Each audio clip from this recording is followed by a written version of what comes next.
Super Mega was 1 in a million. Super Mega cared a lot about the industry, ukuthi ikhule. When AKA decided to feature on one of my upcoming artists who had only one album, and for him to feature in that album, that showed me ukuthi this guy is special. This guy has a big heart. He came through to the video shoot. We are as a Super Mega, man.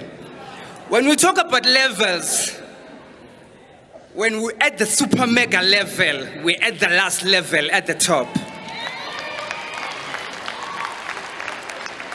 And to be honest, 2014, I'm being you know how everything is going in the industry. Super Mega came through to the video shoot with his stylist. Wafika ne baba yakhe ezomshefa right at the video shoot. I was like, this man is focused. This man knows what he's doing. We can learn a lot as artists from this man, the way he carries himself. I will get those calls in the morning when a hit is about to change South Africa. I call him the king of South African radio because he always came with a hit. Like it or not, we will hear AKA on our street and he will top the charts and he will remain the best.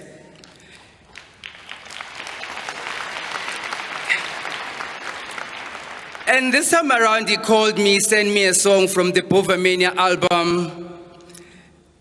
And when I was listening to the song, now I was starting to feel the song. Man, this song, super rocking. I decided to take a video and post the video.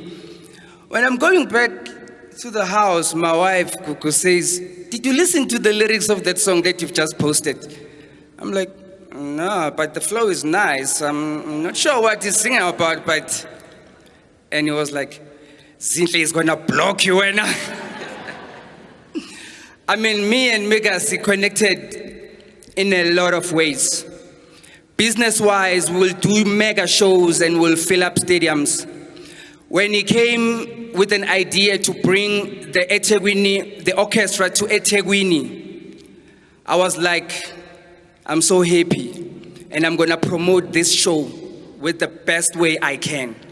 And we promoted that show, and we gave the people of eThekwini a hip-hop star performing alongside a 44-piece orchestra. And that was amazing.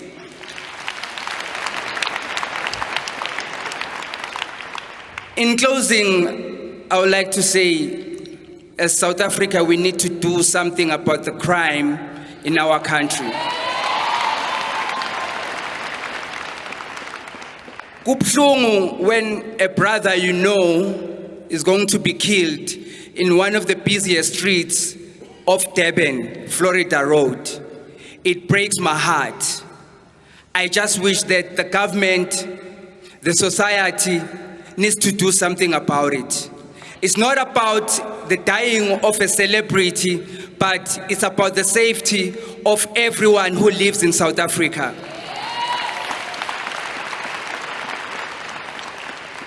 This needs to stop. And I would like to thank all the Legacy, the #1 fans of AKA. Thank you so much for supporting Kiernan throughout his journey.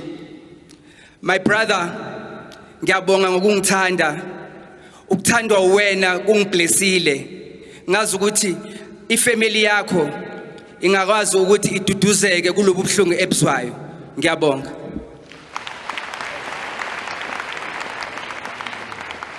Thank you, Rockstar.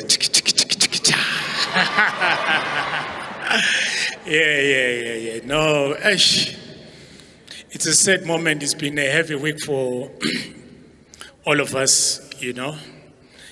And for me, when I got to know Kiernan, I think it's almost about, say, 15 years back or so, when he first won his Channel O Hip Hop Award. And that time I was at YFM doing rap activity jam, so I was involved a lot in the hip hop space.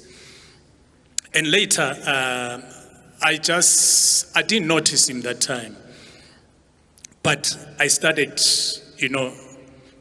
seeing the culture of hip hop growing. And Kiernan was on the forefront of commercializing it, because that time, hip hop was there, the local hip hop, but it wasn't really going. When Double HP came in, it took it to another level. And then Kiernan came in, with the other guys, and, hip hop became commercial. And I remember this is when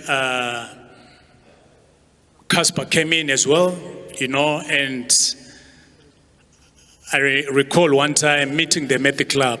I was at the club, and already, their beef was all over. So when I got to the club, there was a team Casper this side, there was a team Kiernan this side. You could see champagnes flowing, this side, and that side flowing. And I was saying, wow, you know what? For me, it was the beauty of hip hop. And from there, I got a chance strategically. I say that today, I'm going to speak to these guys. I'm going to get them together. I called Kiernan, I called Casper, and I remember Dream Team were there, and also Big Nas, they were in the house. And I just called them to say, guys, you know what? I want to thank you for making hip-hop commercial.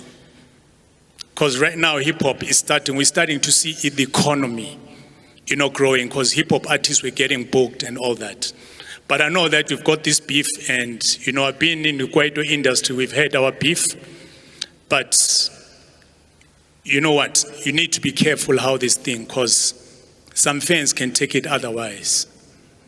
But for me, after speaking to them, I just wanted to tell them that I think, for me, it was for them to say that, what is the next level? And we saw hip-hop topping charts, their music being played. And just to fast forward things later, boom, because I was working a lot with DJ Zinhle. And Zinhle one time calls me, says, you know what, Oskido, I want to meet you. Kiri Zinhle says, no, let's meet. It's urgent. Kiri, okay, sharp. Then we met, and he says, you know what, I'm pregnant. What? Because I'm pregnant. Yo. So who rocked you, Zinhle?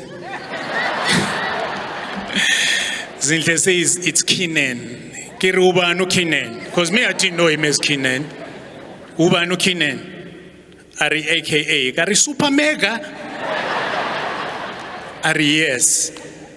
So, super mega is super mega, man. And Zinhle, when you look at the characters, for me, I couldn't picture them. Because Kiernan is a rock star, Zinhle, that time, he wasn't even rocking much in terms of like champagne and popping things up, Then for me, I thought, okay, we gotta accept it, it's like that, super mega. Then, a few months later, we're blessed with baby Cairo. And that was a blessing. And for me, this is when, because the mind can deceive you, and you can judge a person from afar. And this is when I got to know more about Kiernan, especially when I saw him spending a lot of time with his kids. Because most of the time as fathers, we normally don't even take a moment with our kids. We leave our kids, we make babies, and we just don't care. We don't have a moment. But for me, the great love, which was, he's always been showing, with the, what he was doing with Cairo, always spending time, it taught me a lot as well. That wow, this man has got something. And for me, I think that was a blessing. So Zinhle and your husband, you have got 2 kids now. You've got 2 daughters. And you need to take care of them.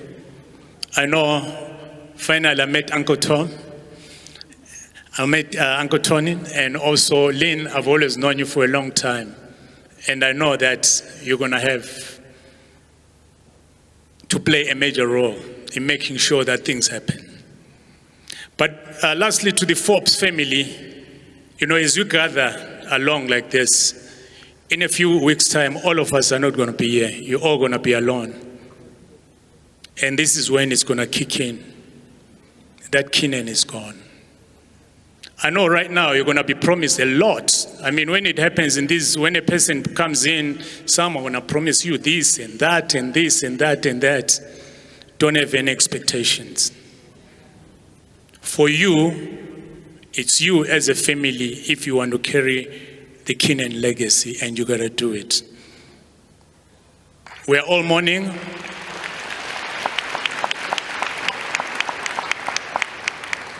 We've lost a soldier. We've lost someone who was always with this flag, who's always carried, you know, this flag along with him.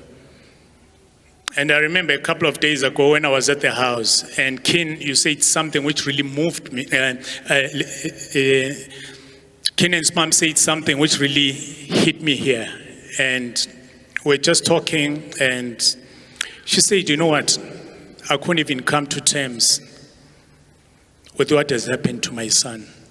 I didn't even understand what's going on, because I knew that he's gone. I wasn't going to hear him anymore. But just yesterday, I just heard his song playing, and I could hear his voice, and I could feel his presence. No one is going to silence Kiernan. His voice is going to live on forever. R.I.P.